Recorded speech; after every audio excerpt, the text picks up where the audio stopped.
오늘의 말씀을 보도록 하겠습니다. 말씀은 에베소서 6장 18절에서 20절까지입니다. 우리 모두 함께 합독하도록 하겠습니다. 모든 기도와 간구를 하되 항상 성령 안에서 기도하고 이를 위하여 깨어 구하기를 항상 힘쓰며 여러 성도를 위하여 구하라. 또 나를 위하여 구할 것은 내게 말씀을 주사 나로 입을 열어 복음의 비밀을 담대히 알리게 하옵소서 할 것이니 이 일을 위하여 내가 쇠사슬에 매인 사슬이 된 것은 나로 이 일에 당연히 할 말을 담대하게 하려 하심이라. 아멘. 우리는 오늘 에베소서 6장 18절에서 20절의 말씀을 봤습니다. 말씀의 제목은 기도는 말씀을 받는 자리이고 믿음으로 그 말씀을 담대히 선포하는 것이 우리의 삶입니다. 이런 제목으로 말씀을 전하도록 하겠습니다. 오늘 이 말씀에서 사도 바울은 우리들에게 이렇게 말하고 있습니다. 항상 모든 일에 성령 안에서 성령에 따라 기도하고 이렇게 시작을 합니다. 성령 안에서 성령에 따라 기도하라고 알려주면서 이것은 기도하는 사람 자신을 위해서 모든 기도와 간구를 성령 안에서 하라. 깨어 있으라. 기도하는 자신을 위해서도 이렇게 기도하고 공동체의 성도를 위해서도 자신을 위하여 기도한 것처럼 공동체의 성도들을 위하여도 기도하라. 그리고 특별히 사도 바울 자신을 위해 간구를 부탁하고 있습니다. 사도 바울은 이렇게 말하는 거죠. 기도해 주십시오. 자신을 위해서도 기도하고 성도들을 위해서도 기도하고 나를 위해서도 기도해 주십시오. 이 기도해 주십시오라는 말은 하나님의 임재 가운데로 들어가서 하나님의 마음을 받아서 하나님의 뜻을 담대하게 나를 위해 선포해 주세요. 당신 자신을 위해서 선포하세요. 그리고 다른 성도들을 위해서 선포해 주세요. 라고 하는 말입니다. 기도의 자리에서 받은 말씀을 우리가 삶을 살아가는 동안에 그 필요한 순간에 담대하게 선포해 주세요. 라고 사도 바울은 말하고 있습니다. 이 기도의 자리가 주님을 만나는 친밀한 교제의 시간인 줄 우리는 알고 있습니다. 그래서 기도에 능했던 사도 바울도 우리들에게 기도하라고 시시때때로 기도하라고 말하고 있습니다. 주님을 만나는 친밀한 기도의 시간이 기도의 그 자리가 그 교제의 시간인 줄 알지만 아무 일도 없을 때보다는 어려운 일을 만났을 때 우리는 환난 중에 환난처럼 느꼈을 그때에 주님 앞에 나아갑니다. 그때 더 많이 기도를 합니다. 그래서 이 환난은 하나님의 소망을 이루는 시간이 됩니다. 야고보서 1장 13절에 환난이나 시험에 대해서 이렇게 말하고 있습니다. 사람이 시험을 받을 때에 내가 하나님께 시험을 받는다 하지 말지니 하나님은 악에게 시험을 받지도 아니하시고 친히 아무도 시험을 하지 아니하신다. 그렇습니다. 아멘입니다. 하나님은 우리를 악으로 시험하지 않으십니다. 그렇다면 우리가 이렇게 삶을 살면서 느끼는 이 시험이나 환난은 도대체 무엇일까요? 왜 그렇게 느끼는 걸까요? 하나님이 우리를 무너뜨리기 위해서 주시는 것이 환난이나 시험이 아니고요. 우리로 그것을 통과하게 하시기 위해서 허락하는 자리라는 겁니다. 여기서 아주 중요한 개념이 나옵니다. 허락이라는 것과 위임이라는 것입니다. 허락, 퍼미션, 위임, 커미션입니다. 욥의 이야기를 보면 이 분명한 구조가 있습니다. 사탄이 먼저 욥을 시험하려고 합니다. 이것을 하나님이 허락하십니다. 사탄은 하나님을 대적하는 대적자임을 하나님은 잘 알고 계십니다. 그럼에도 허락하시죠. 하나님은 자기의 형상대로 모양대로 사람이라는 인격을 창조하셨습니다. 그리고 그의 코에 생기를 불어넣어서 이미 하나님과 사람은 주의 영 안에서 하나가 되었습니다. 이미 이루어 놓으신 그 뜻 안에 우리들이 있습니다. 사람이 있습니다. 하나님은 당신의 기업으로 세우신 욥을 자신과 같이 사랑하시는 거예요. 이것이 하나님이 우리를 향하신 근본적인 마음이십니다. 그래서 하나님은 욥을 사랑하시기에 믿고 있기에 허락하신 겁니다. 하나님이 우리를 믿어주는 것이 어쩌면 시험처럼 보일 수도 환난처럼 보일 수도 있습니다. 주님 우리에게 말씀하시는 거죠. 너 이거 돌파할 수 있어. 네 안에는 내가 있으니까. 네 안에는 내가 있으니 너는 이거 돌파할 수 있어. 하나님은 욥에 대해서 아무것도 모르고 그 시험을 허락한 것이 아닙니다. 그를 잘 알기에 허락하신 거고요. 나는 너를 믿기에 맡기는 거야 하시는 겁니다. 그것을 증거하는 말씀이 있죠. 바로 야고보서 1장 13절의 말씀입니다. 사람이 시험을 받을 때에 내가 하나님께 시험을 받는다 하지 말라. 하나님은 악에게 시험을 받지도 아니하시고 친히 아무도 시험하지 아니하시느니라. 하나님은 욥을 시험한 것이 아닙니다. 하나님은 욥을 고통에 던져 넣은 것이 아닙니다. 하나님은 욥을 신뢰하셨고 그의 믿음이 결국에 드러날 것을 알고 그 자리를 허락하셨다 하는 것이 맞습니다. 하나님은 우리를 신뢰하십니다. 우리보다 더 우리를 사랑하시고 우리보다 더 우리를 잘 알고 계십니다. 이렇게 잘 아는 하나님께서 우리에게 환난이나 시험 같은 것을 허락하셨을 때에 우리에게 닥친 환난이나 시험 같은 것이 어떻게 보이겠습니까? 이제 환난이나 시험 같은 것을 보는 눈이 당연히 달라져야 합니다. 예수님은요, 하나님으로부터 맡겨진 사명을 감당한 완전한 롤모델이십니다. 오늘 우리 찬양을 불렀죠. 하늘의 미랄이 땅에 떨어져 죽지 아니하면. 예수님이 지신 이 십자가의 사건은 단순한 희생이 아니고요. 아버지의 위임이 있었고요. 아들의 순종이었습니다. 예수님은 하나님께 순종하기 위해서 하나님의 마음을 알기 위해서 기도의 자리로 나가셨죠. 여러분 우리가 기도한다, 기도의 자리로 나아간다 하는 것은 무슨 문제가 생겨서 그 문제를 해결하기 위해서 기도의 자리로 나아가는 것이 아니고요. 여러분들이 기도의 자리로 나아간다 하는 것은 이런 마음이어야 돼요. 성령님의 음성을 따르겠다. 내가 이 순종의 잔을 기꺼이 마시겠다 라는 태도로 기도의 자리로 나아가야 하는 거죠. 우리가 기도할 때는 필요를 구하기 위해서 나갑니다. 주님 나 이것도 필요하고요. 주님 나 저것도 필요하고요. 나 이 문제가 해결되었으면 좋겠어요 하면서 우리는 기도의 자리로 나아가지만, 우리가 기도의 자리로 나아간다는 것은 네 주님 저 순종할 마음 되어 있어요. 성령의 음성 따르겠어요. 내가 원하는 것을 위하여 때를 쓰며 나가는 것이 아니라 하나님의 마음과 일치하는 마음을 내가 기꺼이 받겠습니다. 그래서 삶에서 선포하는 놀라운 차원의 자리로 내가 나아가겠습니다. 주님 말씀하옵소서 내가 듣겠나이다 하는 자리가 기도의 자리라는 거죠. 이런 높은 차원의 기도의 자리를 우리는 잘 몰랐습니다. 필요를 구하러 나가야 되는 건 줄 알았습니다. 어려운 일이 생기면 나가야 가는 것이 기도의 자리인 줄 알았습니다. 하나님 아버지께서는 예수님이라는 아들을 완전히 아셨고 하나님 아버지의 뜻을 위임하셨습니다. 맡기셨습니다. 그리고 그 아들 예수는 아버지를 믿는 신뢰 안에서 순종하셨습니다. 이것이 바로 하나님 아버지와 예수 아들의 관계셨어요. 이 구조가 우리들에게 그대로 적용됩니다. 우리는 아버지와 자녀의 믿음 관계로 하나님 아버지 앞으로 나아가는 겁니다. 그래서요, 우리에게 닥친 환난은 무엇인 거예요? 어떤 거예요? 하나님의 신뢰 안에서 허락된 자리이고, 바로 이 환난이 인내를 만들어내고, 인내는 연단을 만들어내어서 결국 이 연단으로 하나님의 소망을 이루게 되는 거죠. 우리를 통해서 우리는 하나님의 소망을 이루는 통로 되었습니다. 여러분의 환난은 인내를 만들어내고, 인내는 연단을 만들어내고, 연단은 하나님의 뜻이 이 땅에 이루어지는 그 통로, 하나님의 소망이 이루어지는 통로, 우리가 되는 것입니다. 이제 환난이나 시험을 바라보는 눈을 우리가 다르게 볼 수 있겠습니까?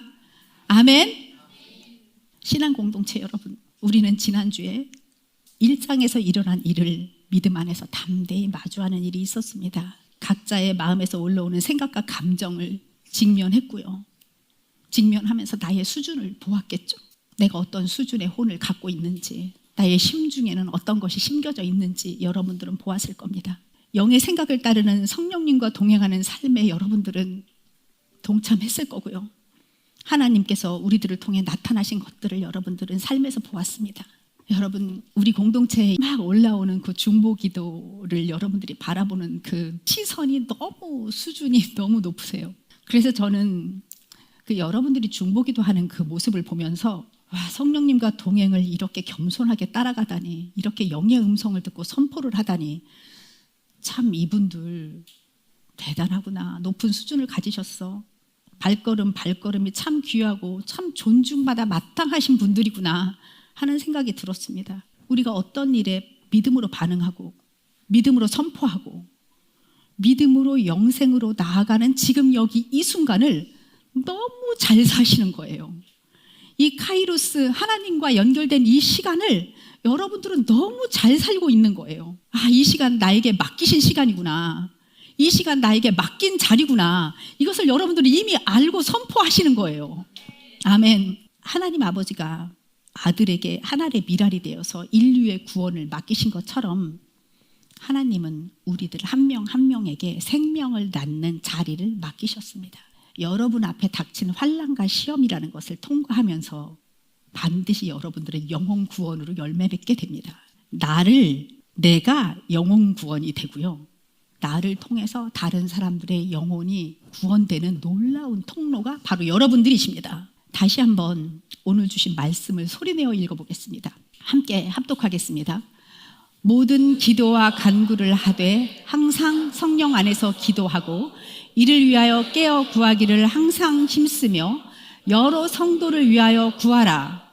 또 나를 위하여 구할 것은 내게 말씀을 주사 나로 입을 열어 복음의 비밀을 담대히 알리게 하옵소서 할 것이니 이 일을 위하여 내가 쇠사슬에 매인 사신이 된 것은 나로 이 일에 당연히 할 말을 담대히 하게 하려 하심이라. 아멘. 우리는 지금 이 시간 기도와 간구의 자리에서 주님의 말씀을 받아서 사도 바울 같은 마음이 되어서 하나님 앞에 그리고 사람 앞에서 언제나 마땅히 할 말을 담대히 하게 하옵소서 라는 선포를 하는 믿음까지 받는 것입니다. 이 말씀으로. 이 말씀 선포는 주문을 외우는 것이 아닙니다. 성령님의 인도하심 안에서 말씀으로 생명을 말하고, 말씀은 살아서 역사하시는 거니까요. 그 말씀이 심겨지는 것을 느끼면서 아버지 하나님께서 이루실 것을 소망하는 그 열렬함, 그것으로 우리는 선포하는 것입니다. 주문이 아닙니다. 한 단어 한 단어가 생명력이 있어서 우리의 심중에 새겨지는 것입니다. 20절의 말씀을 보면요, 바울은 실제 쇠사슬에 묶여 있었습니다. 그는 죄수였습니다. 그런데 또 들여다보면요, 문제는 묶여 있느냐가 아닙니다. 그는 자신이 죄수가 아니라 하나님의 대사라고 말합니다. 하나님의 사신이라고 말하고 있습니다. 왜 이렇게 담대히 말할 수 있을까요? 그는 비록 몸은 묶였지만 그의 혼과 영은 묶이지 않았기 때문입니다. 무엇에 속해 있느냐를 지금 말하고 있는 거예요. 우리가 겉사람에 속하면 감옥입니다. 성령에 속하면 자유인입니다. 영의 생각을 따르면 생명이고요, 육의 생각을 따르면 사망입니다. 그 말씀을 하고 있는 거예요. 우리는 언제나 어떤 경우에도 이 세상에 발을 붙이고 살지만 겉사람의 생각을 따라하지 아니하고 나의 영혼은 언제나 영의 생각, 성령님 안에서 성령의 생각을 따라 자유자가 되었음을 선포합니다. 바울은 모든 일에 기도와 간구로 성령 안에서 기도하라, 성령 안에서 구하라, 성령 안에서 깨어있으라, 이렇게 말할 수 있는 기도에 대해서는 높은 수준의 사람이었습니다. 기도는 성령 안에서 하는 거야. 성령님의 인도하심을 받는 거야. 깨어있는 거야. 구하는 거야 하는 그런 확신이 그는 있었습니다. 정말 기도에 대해서는 높은 수준의 사람이었습니다. 마치 예수님의 겟세마네 동산의 기도 장면이 떠오릅니다. 주님이 이렇게 말씀하시잖아요. 제자들에게 깨어있으라. 깨어있지 않으면 육신을 따르게 돼. 깨어있지 않으면 육에 속하게 돼. 주목해. 성령님을 주목해. 하나님의 영을 선택하라. 예수님이 제자들에게 말씀하신 것처럼 사도 바울도 그 높은 수준의, 그 높은 에너지로 지금 우리에게 말하고 있는 겁니다. 우리 모두는요, 기도에 대해서는요 정말 초보자예요. 초보 중에 초보예요. 신앙생활을 오래 했다고 기도를 잘하는 것도 아니고요, 기도를 아는 것도 아니고요, 내가 기도 중에 유창하게 말을 많이 한다고 해서 깊이 기도하는 사람들도 아니에요. 나만 말하는 거죠. 그래서 제자들도 예수님께 저 어떻게 기도해야 할까요? 이렇게 물어본 적이 있었어요. 그래서 예수님은 제자들에게도 기도를 가르쳐 주셨죠. 그만큼 이 기도라는 것은 인간이 저절로 본능적으로 잘하는 일이 아니라는 거예요. 그러니까 기도가 어렵죠. 기도는요, 늘 성령 하나님께 배워야 하는 하나님과의 거룩한 교제. 이 거룩한 교제 안으로 들어가는 것이 얼마나 어려운지, 얼마나 서투른지요. 그래서 우리는 기도 앞에서 늘 어린아이 같아야 돼요. 마치 처음인 것처럼. 환난과 고난이 너무 와서 맷집이 세져가지고 무뎌지면 안 돼요. 환난과 고난 앞에서 언제나 신선해야 돼요. 마치 오늘 당한 것처럼. 주님 안에 들어왔어요. 저 환난과 고난 앞에서 주님과 더 친밀한 교제를 하기 위해서 들어왔습니다. 이렇게 신선하고 어린아이 같은 모습으로 하나님 앞에 나아가야죠. 언제나 그랬습니다. 오늘도 아픕니다. 어제도 아팠습니다. 내일도 아플 겁니다. 이게 아니라는 거죠. 우리는요, 아는 척 할 수도 없고요, 잘하는 척 할 수도 없는 게 기도예요. 우리가 기도의 자리로 가잖아요. 그러면 하나님께서는 우리를 말하게도 하시고 듣게도 하세요. 그래서 기도의 자리는 되게 친밀한 교제의 자리예요. 주거니 받거니 이렇게 하는 거라는 거죠. 친밀한 교제라는 거죠. 기도의 자리로 갔는데 그냥 자기만 막 말해. 뭐 하나님의 음성을 들을 새가 없는 거예요. 성경은 말합니다. 하나님은 신령과 진정으로 예배하는 자를 찾는다고요. 기도도 마찬가지죠. 신령과 진정의 예배가 있다면 신령과 진정의 기도도 있는 거죠. 삶 전체가 신령과 진정의 예배인 거죠. 삶 전체가 신령과 진정의 기도라는 말씀이 지금 우리들에게 선포되고 있는 거예요. 성령 안에서 무시로 기도하라. 에베소서의 말씀이 있고요. 항상 기뻐하고 항상 기도하라라는 데살로니가 전서의 말씀이 있고요. 환난 중에 즐거워하라 하는 로마서 5장의 말씀이 있습니다. 이 말씀들은 하나님이 축복이 부어지는 현장으로 우리를 초대하고 있습니다. 우리는 그 안으로 지금 들어가는 중이에요. 환난 중에 즐거워해, 항상 기도해, 항상 깨어 있어, 성령 안에서 무시로 기도해. 그런데 우리는 환난과 고난 앞에 있을 때에 진정으로 기뻐하는 자들입니까? 어렵죠. 해야 하는데. 그러면 왜 기뻐해야 하는 겁니까? 왜 환난 중에 기뻐해야 하는 겁니까? 왜 즐거워해야 하는 겁니까? 여러분, 환난이 왔다는 건요, 아버지의 마음인 지성소의 그 자리로 들어가서 주님께 나아가서 나를 싹 내려놓고 심령이 가난한 자가 되어서 대화를 나눌 수 있는 자리로 초청되었기 때문에 환난이 기쁠 수 있는 거예요. 성령 안으로 들어가서 주님을 만날 수 있는 자리로 초청된 거예요.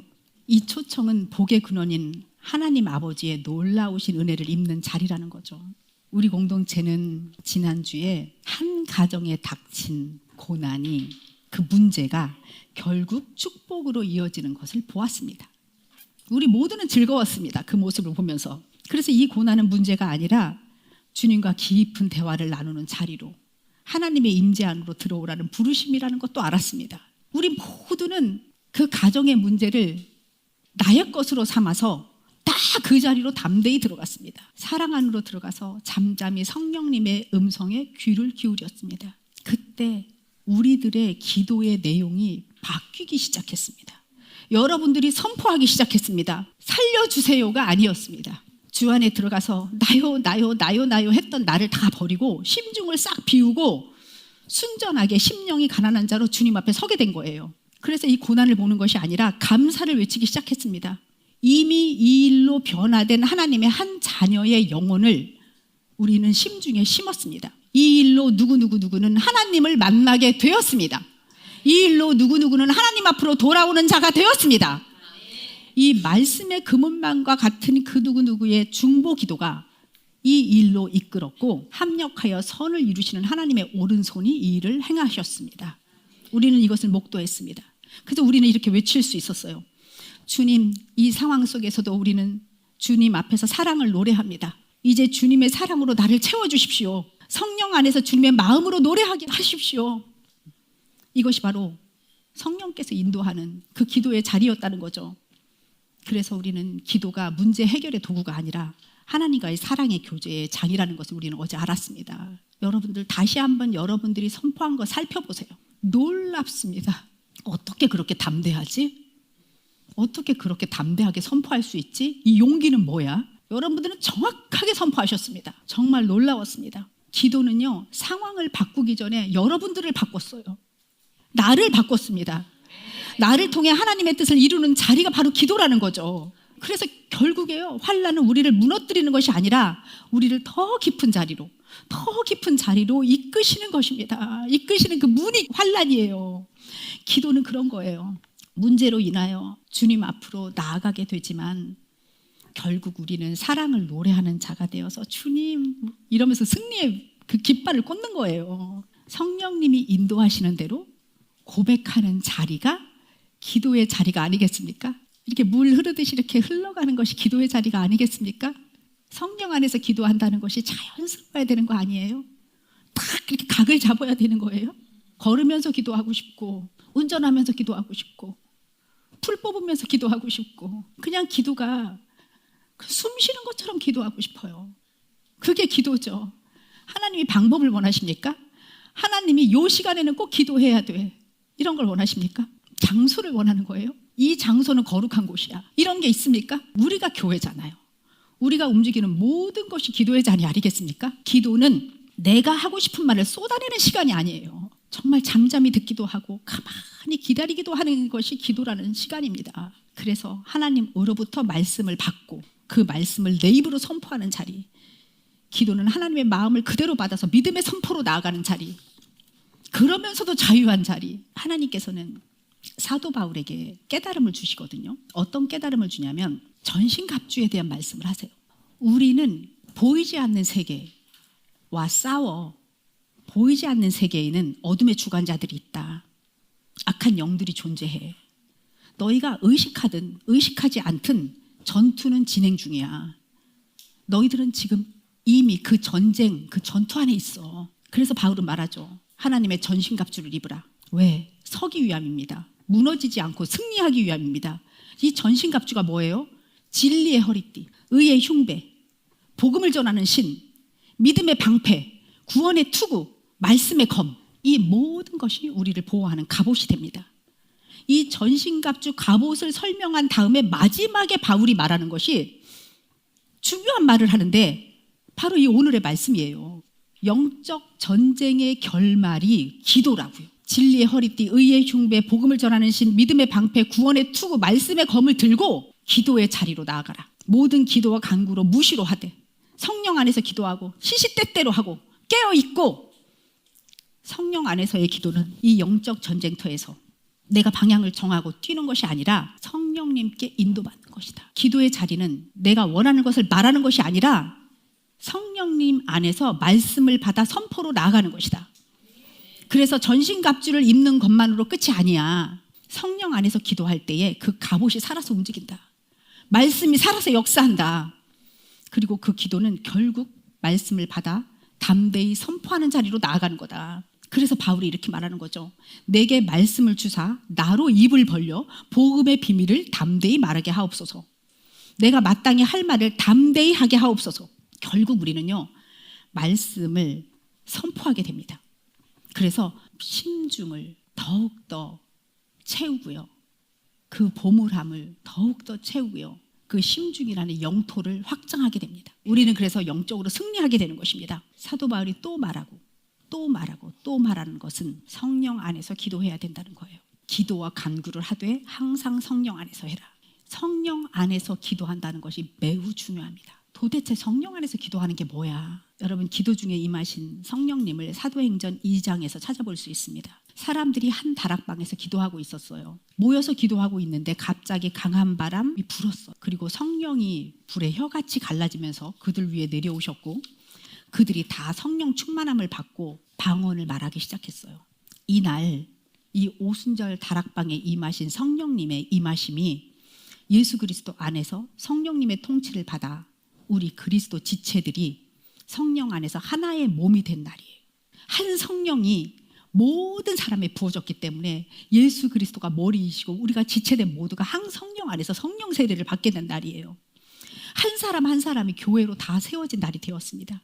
그 성령이 우리 안에 지금 임해 계세요. 우리 안에 성령님이 임하셨어요. 성령 세례를 통해서 우리는 머리 대신 예수 그리스도의 신비로운 몸의 지체들이 지금 되어 있습니다. 이 오순절 날에 일어난 일이 정말 놀라운 성령을 체험한 역사적인 일입니다. 이 일은요, 구원으로 나아가는 과정의 일부였고요. 영원한 생명으로 가는 카이로스 시간, 지금 여기 이 순간, 지금 여기 이 순간, 그때 지금 여기 이 순간에 일어난 일이었습니다. 우리들 또한 이런 주님의 임재를 물리적으로 느끼기도 합니다. 여러분들이 기도할 때에 어떤 사람은 전기 같은 느낌을 느끼기도 하고요. 불을 느끼기도 하고요. 안아주는 느낌을 느끼기도 하고요. 손이 뜨거워지거나 손이 커지거나 이렇게 붕 뜬 것 같거나 정말 많은 그런 현상들을 체험합니다. 그러나 여러분, 우리가 이런 신비롭고 짜릿한 경험을 하는 것이 구원의 최종 목표가 아닙니다. 이런 현상은 그냥 따라올 수 있고 우리가 누릴 수 있고 행복할 수 있어요.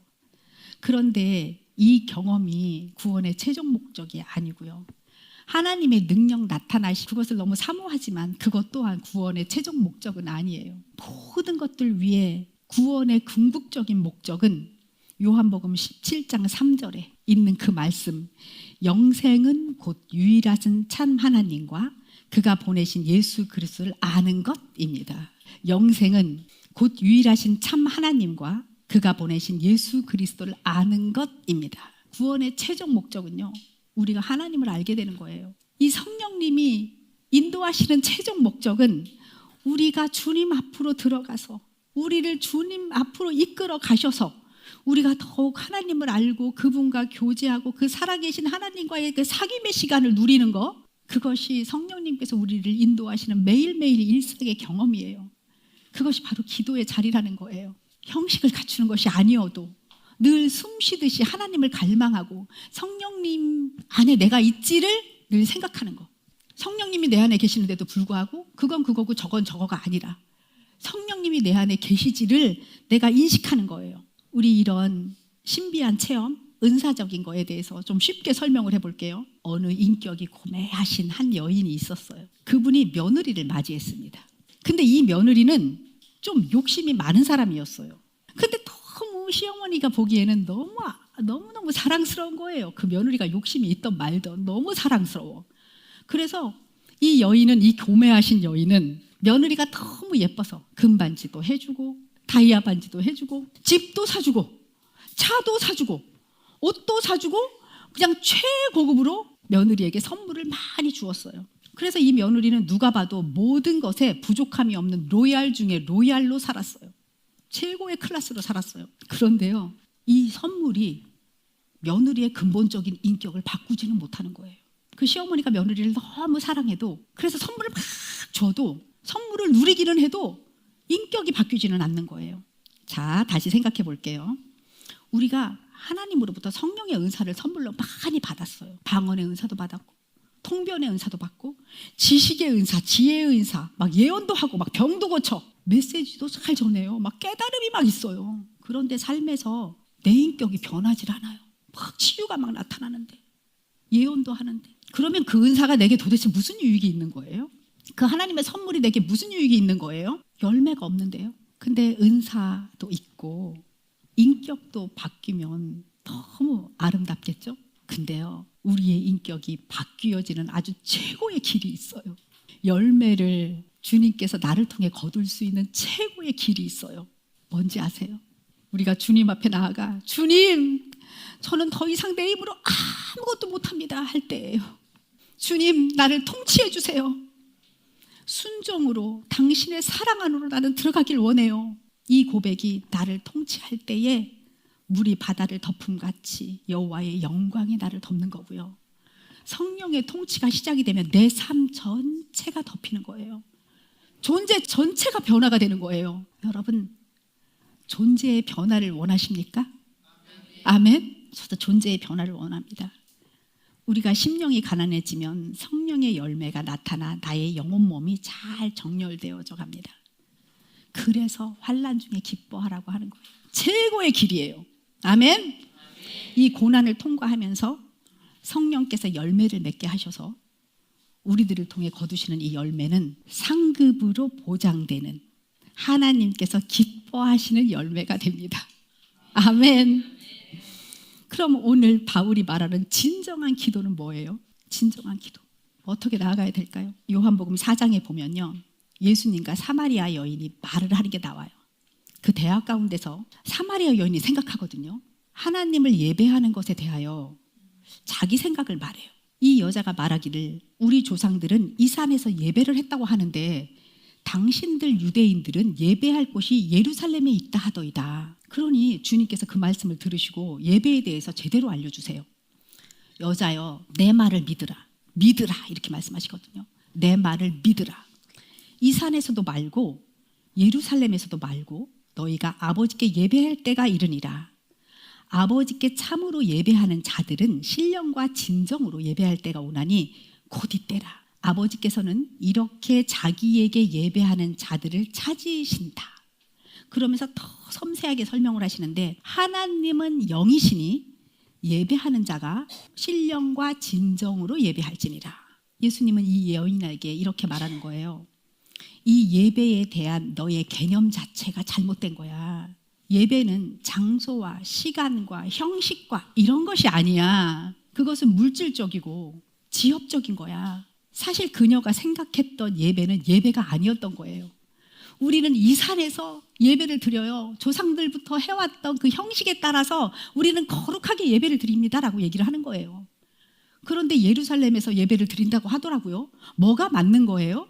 라고 묻지만 주님의 말씀에 따르면 예배는 장소나 시간과 형식과 이런 것이 아니야. 너희가 생각하는 예배와 기도라고 부르는 것 중에 많은 것이 사실은 예배가, 기도가 아닐 수도 있어. 성령님의 통치의 시대를 사는 우리들에게 예수님을 통해 만들어진 완성된 예배가 우리 안에 있습니다. 우리들 각자의 영의 성령님의 임하심으로 성령의 통치 안에서 완성되어지는 예배가 우리 안에 있습니다. 우리는요, 알지 못하는 예배를 드리지 않습니다. 사마리아 여인은 알지 못하는 예배를 드렸습니다. 누구에게 예배를 드려야 하는 건지, 어디서 예배를 드려야 하는 건지. 그러나 우리는 정확하게 아는 예배를 드립니다. 우리는 압니다. 예배할 대상이 누구신지, 어떤 음성을 따라가야 하는지. 그리고 우리는 형식적인 예배를 드리지도 않습니다. 우리는 관계적인, 하나님 아버지와 관계적인 예배를 드릴 줄 아는 사람들이 되었습니다. 여기가 아니면 안 돼, 이 시간이 아니면 안 돼, 이 방법이 아니면 안 돼 라는 형식에 우리는 매이지도 않습니다. 언제 어디서나 어떤 방법으로 상관없이 앉으나 서나 운전할 때나 누웠을 때나 차를 마실 때나 어떨 때에도 우리는 모든 순간에도 하나님의 사랑의 기반이 된 인격적인 예배를 드릴 줄 아는 사람들이 되었습니다. 여러분 그러십니까? 여러분 그런 예배자이십니까? 여러분 1대1로 하나님과 관계를 맺으신 분들이십니까? 아멘. 여러분 성령 안에서 기도가 아닌 것을 하나만 예를 들을게요. 우리가 늘 해왔던 거예요. 우리들은 갑자기 뭐가 잘못되고 위기나 질병이나 사고 같은 게 생기면 정말 열심히 기도합니다. 막 불안에 떨면서 이루어지지 않을까 봐 걱정하면서 내게 왜 이러세요? 내가 뭘 잘못했다고 왜 나한테 이러세요? 라고 짜증 섞인 간구를 하기도 합니다. 이게 간구라고 생각을 하죠. 솔직한 말이라고도 생각합니다. 하나님께 기도를 하고 있지만 확신이 없고요. 절박하게 부르짖기는 하지만 우리 안에 아무런 평안도 없습니다. 오히려 기도를 하면 할수록 불안하고 초조하고 쩔쩔맵니다. 근데 이 기도가 성령 안에서의 기도일까요? 여러분들 이런 기도 해봤어요? 기도를 하면 할수록 불안하고 안 이루어질까 봐 걱정되고 이런 기도 해본 적 있으세요? 저도 해봤어요. 기도를 했는데 안 될까 봐 더 걱정돼. 근데요, 성령 안에서 기도한다는 건요, 바로 이거예요. 내가 지금 영원하고 거룩하신 하나님 앞에 있다는 걸 인지하는 거예요. 성령 안에서 있다는 거. 내가 성령 안에 있지 않으니까 불안하고 쩔쩔매고 안 이루어질까 봐 난리가 나고 뭐 짜증이 나는 거잖아요. 이게 아니라 내가 지금 영원하고 거룩하신 창조주 우리 아버지 앞에 있다는 것을 인지하는 거예요. 그리고 급하게 막 서둘러서 급한 문제를 막 뱉어내는 것이 아니라 내가 거룩하신 아버지 앞에 있지 하고 아버지를 먼저 생각하는 거예요. 나 지금 성령 아버지 안에 있어 하고 아버지를 먼저 생각하는 거예요. 그러면 성령 안에서 기도할 때 성령님은 삼위일체 하나님 중에 한 분이시잖아요. 예수님께서 하나님을 신뢰하셨던 그것을 알고 있는 분이 성령님이시잖아요. 그냥 성부, 성자, 성령님의 관계는 하나였기 때문에 성령님께서는 그 모든 것을 알고 계세요. 그럼 우리 성령 하나님은 거룩한 우리 아버지를 당연히 알고 계시죠. 그래서 우리가 성령 안에서 기도할 때 우리의 태도는요, 더 이상 두려움에 떠는 태도가 아니에요. 평강의 왕 예수 그리스도 안에서 자유케 된 우리들이잖아요. 그래서 예수님이 이루어 놓으신 평강 안에서 기도를 시작하는 거예요. 그러니까 기도의 자리가 안 될까 봐 어떡하지? 이 문제를 어떡하지로 시작하는 게 아니고요. 예수님이 이루어 놓으신 평강 안에서 기도를 시작하는 거예요. 이 지점에서부터 기도를 시작해야 되는 거죠. 장소가 완전 다른 거예요. 평강 안에서 기도를 시작하셔야 되는 거예요. 그러면 성령님께서 우리의 마음을 언제나 예수 그리스도로 이끌어 주세요. 기도를 여러분들이 성령 안에서 하면요, 당연히 예수 그리스도의 보혈의 능력을 생각하게 되고요. 예수 그리스도의 십자가의 보혈 때문에 내가 하나님을 아버지라고 했지 하고 생각하게 되고요. 고백하게 돼요. 주님은 나의 왕이십니다가 저절로 나오고요. 하나님 사랑해요가 저절로 나와요. 그래서 하나님에 대해서 예배하고 찬양하고 감사하는 시간이 돼버려요. 내가 무슨 문제를 가지고 나왔는데 그 문제보다 하나님을 찬양하는 기도를 더 많이 하기 때문에 결국에 그 문제를 뒤에 조금만 얘기하게 되거든요. 거의 안 하던지. 여러분들 그런 경험 하시죠? 나는 이 문제를 들고 주님 앞에 나왔어. 그래서 막 이걸 하고 싶은데 내가 성령 안에 있는 걸 알면 주님과의 관계가 너무 좋아. 주님의 사랑이 너무 좋아. 예수 그리스도의 그 보혈의 능력이 너무 좋아. 이것을 막 찬양을 하다 보면 내 문제는 간 곳이 없네. 먼저 그의 나라와 의를 구하라. 그리하면 그 모든 것을 더하여 주시리라가 그냥 되어지는 거예요. 아멘. 우리가 이렇게 하나님 앞에 기도의 자리로 나아가는 특권은 어디로부터 왔어요? 예수 그리스도의 보혈로 만들어진 거잖아요. 우리가 이 근거를 안다면 하나님을 경외하는 마음으로, 이 담대하고 거룩한 마음으로 나아갈 수 있어요. 하나님은 언제나 우리에게 이 고난을 통과할 때 담대하라 이렇게 말씀하시잖아요. 여호수아에게도 강하고 담대하라 이렇게 말했잖아요. 내가 아버지 임재 안에 있다는 것은, 내가 주님 안에 있다는 것은 강하고 담대함이 내 안에서 생기는 거예요. 그래서 성령님 안에서 하는 기도는요, 저절로 그 임재를 깨닫게 돼요. 그냥 임재 안에 있게 돼요. 그래서 우리가 숨을 쉬는 모든 순간도 하나님과 하나 되었습니다. 이것을 우리는 기도하잖아요. 이것을 서로 알려주잖아요. 이 호흡은 주님으로부터 온 것입니다. 나는 주님의 임재 가운데 있습니다. 이 안에서 평강으로부터 기도를 시작하는 거예요. 그래서 성령 안에서의 기도는 어떻게 되느냐? 살아있고 활력있고 자유롭고 따뜻하고요, 기쁘고 평안하고 충만합니다. 그리고 하나님의 마음이 보이는 거예요. 바울이 에베소 성도에게 이렇게 말하거든요. 술 취하지 말라. 이는 방탕한 것이니 오직 성령으로 충만함을 가지라. 왜 이 말을 했냐면요, 기도는요, 술 취한 것 같이 내가 무슨 말을 하는지도 모르는 것이 아니에요. 내가 말하고도 잊어버리는 것이 아니에요. 감정의 고조가 아니라고요. 이 기도가 주여 이러면서 뭐 무아지경에 빠지고 막 무질서하고 소란스럽고 하는 게 기도가 아니에요. 어떤 분위기를 만들어내는 게 아니에요. 기도는 아주 명료하게 성령님이 마음을 밝혀주시면 심중으로부터 올라오는 그 의식으로 그리스도의 뜻과 마음에 일치하여 기도 전체가 방향이 있고요, 동시에 주님이 주시는 열정과 열심과 생동감이 있는 거예요. 신앙은 모호한 것이 아니에요. 기도 또한 모호한 것이 아니에요. 성령님이시잖아요. 성령님은 지혜의 영이시잖아요. 성령님이 우리의 길을 밝혀주시는데 말씀으로 인도해 주시는 거예요. 얼마나 밝아요. 그래서 여러분들 통성 기도를 할 때도요, 소란스럽고 어지럽고 무질서하고 무아지경에 빠지는 것이 아닙니다. 방언 기도를 할 때도요, 온전히 주님하고 연결되는 거예요. 더 명료해지는 겁니다. 아멘. 이때 우리는 예수 그리스도의 이름으로 선포할 수 있어요. 확신에 찬 기도가 되는 거예요. 믿음의 선포가 되는 거예요. 말씀이 선포되어지고 그 말씀이 실제로 나타나는 기도가 되는 겁니다. 우리는 응답을 기대할 수 있게 되는 거예요. 결국 확신에 차서 말씀이 선포되어지니까 강하고 담대하여 주님의 말씀을 선포하는 용사가 되는 거예요.